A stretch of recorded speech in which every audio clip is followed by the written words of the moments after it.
Since the day Dead Rising came out, players have been wishing for a way to leave the Willamette Mall and return back to the town that they witnessed for only a few short minutes. Unfortunately, Capcom never gave us this ability, due to both technical limitations and by purely wanting to keep the player in the mall at all times. The town of Willamette has been and always will be elusive. No amount of wishing for it will make this ability possible. The town of Willamette is a cutscene area. It has no collision whatsoever.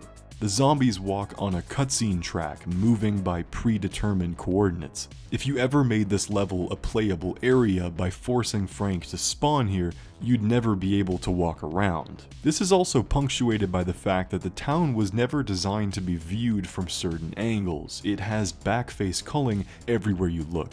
However, this isn't to say we can at least visit the town. Capcom, in their infinite wisdom, accidentally left the debug camera in the game, which is very easy to restore and use. The debug camera can at least allow us to fly around and visit various different landmarks and see things that you otherwise would never see from the helicopter. There is all sorts of interesting and wacky details going on in the intro cutscene, and I thought it would be pretty fun to check it out. So let's pause the cutscene track, toggle debug camera, and see what we can find.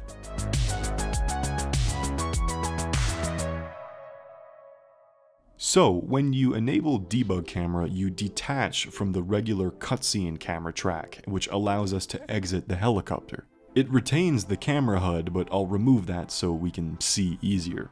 The first thing people have probably been wondering about for years is whether or not Frank is actually in the helicopter, and the answer is no. It is pretty cool to get a look out from the other side of the helicopter and even see Ed from the other direction. If we were to unpause the camera track, we can watch the helicopter go through its animations throughout its journey. It's pretty cool how many times it elevates and descends, and it even slightly rocks back and forth. They did a good job making it look somewhat believable. Something I always wondered when I was a kid playing this game, back when I didn't really understand how games are made, is what was inside the school bus, and of course, there's nothing.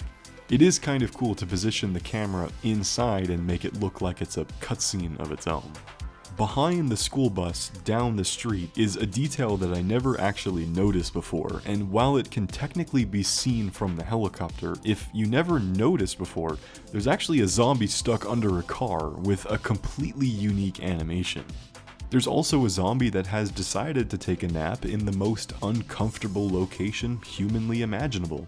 I also love the level of detail that Capcom added to all of the crashed cars, as even though the car model is the lowest polygon count object in the universe, they still added some crash details by squishing and bending the models. One car even had its wheel fall off, and the other had all of its boxes ejected from the back. There's even a car that crashed and knocked over this electrical cabinet and bent this sign. And there's even a truck that pushed the park's fence in, which, by the way, is also a knockoff Chevrolet, or Chevrovejo, which is close enough. There's details in the town that maybe by today's standards are no longer amazing, but for 2006, the town has a lot of nice detail. However, obviously, when you start to bring the camera a little too far away from the scene, things start to melt away. Streets start to make no sense at all, or become physically impossible to drive on, like this 90-degree turn or this zigzag nonsense, or these street signs that don't really tell you which way is which. Of course, it's unfair to judge the level of detail beyond what the camera should ever focus on, but it's definitely hilarious. One of the best ones is this random house placed on the opposite end of the town. It's here for reasons that could never be explained, and it's the only house here. One that I've always wondered about is this power line that just goes into thin air.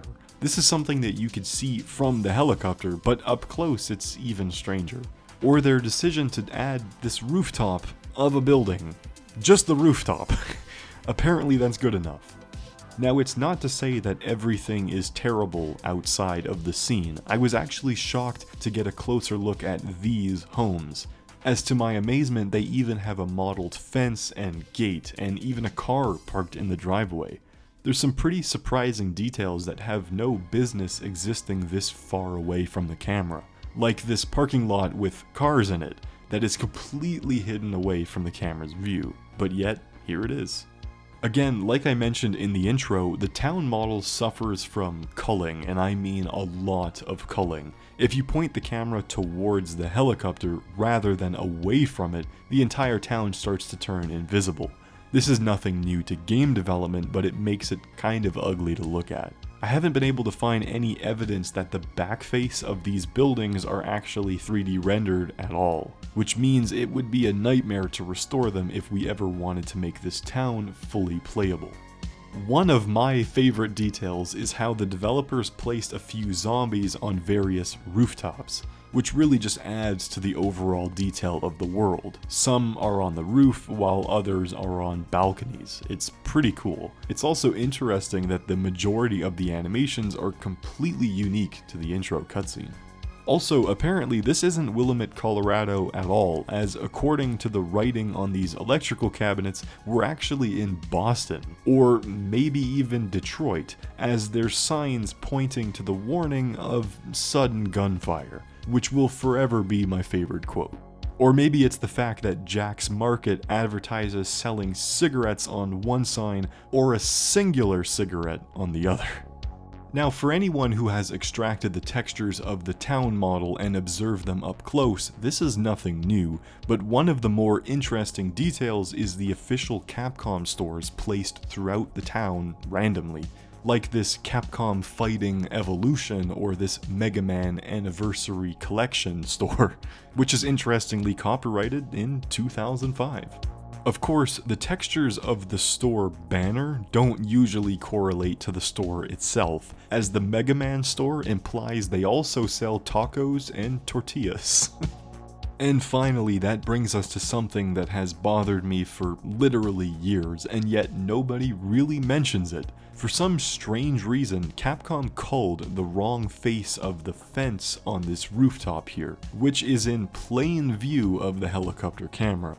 If we view it from the other direction, it's fully rendered, but from the direction it's meant to be seen, it's invisible. It's so annoying. It is pretty nice that they bent the fence downwards like this, it's a cool detail, but they broke the rendering of the fence so badly. It triggers my OCD or something, and I don't even have OCD. But there you have it. There's the best way to explore Willamette Town. Maybe one day, when our tools allow us to make custom collision and import custom models into the game, we can fix the Willamette Town. We could solve the culling issues and add collision to the ground and turn it into a playable area. But until then, Debug Camera is our best bet. If you'd like to explore Willamette yourself, hop on over to the Dead Rising forum and grab my Dead Rising trainer for PC. It has more options than you could ever imagine. Make sure to join the Dead Rising Discord server, the Reddit community, and the modding forum in order to stay up to date with what's going on. And while you're at it, maybe check out my nonsense on Twitter or Instagram. Thanks for watching, and I'll see you next time.